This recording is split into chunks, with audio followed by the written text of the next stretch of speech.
Un autre phénomène particulier aux définitions que donne le judaïsme face au temps astrologique, c'est que le doute lui-même a une fonction particulière. Comme dit, nous avons établi que le jour se termine au coucher du soleil.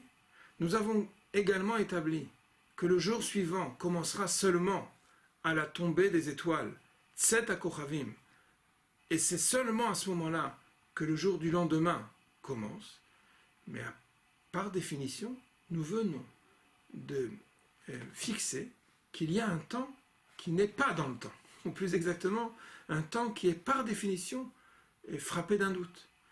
Ce temps-là, c'est ce qui s'appelle en hébreu Ben Hashmashot, à savoir, coucher du soleil révolu, c'est déjà plus le jour de la veille, et étant donné que la sortie des étoiles, Tset HaKochavim, du jour du lendemain, n'est pas encore intervenue, nous avons, par définition, un intervalle de temps qui n'est plus jour, mais qui n'est pas encore nuit, qui n'est déjà plus le jour révolu, mais qui n'est pas encore le lendemain.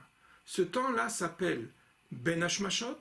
Ce temps-là est par définition Safek Yom, Safek Laila, doute du jour, doute de la nuit, et par conséquent, nous avons comme principe que parfois le doute a une fonction à jouer. Tous les jours de toute l'existence, depuis l'éternité, depuis la création du monde, Akadosh Baruch Hu a fixé un temps qui n'était pas dans le temps, qui n'était pas établi comme appartenant au jour précédent ou bien appartenant au lendemain.